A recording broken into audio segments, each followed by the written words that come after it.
আমি যখন ইসলাম ও মুসলিম উম্মাহ নিয়ে কথা বলি তখন অনেকেই প্রশ্ন করেন, তুমি ইসলাম নিয়ে কথা বলার কে? ভাই, আমি আল্লামা সাহেব না, মাওলানা সাহেব না, আমি খুবই নগণ্য সাধারণ গুনাহগার মানুষ।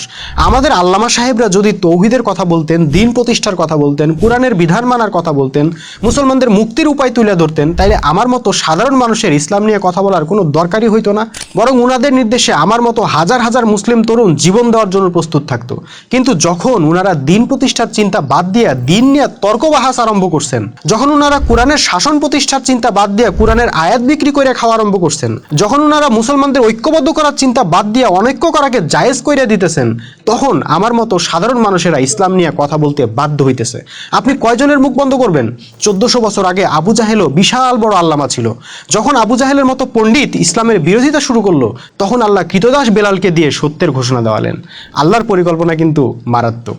আমার মুখ থেকে ইসলামের কথা শুনতে যদি আপনাদের ইগোতে বাঁধে, তাহলে আল্লামা সাহেবদেরকে বলেন 22 মাসের কিচ্ছা কাহিনী বাদ দিয়ে দিন প্রতিষ্ঠার কথা বলতে।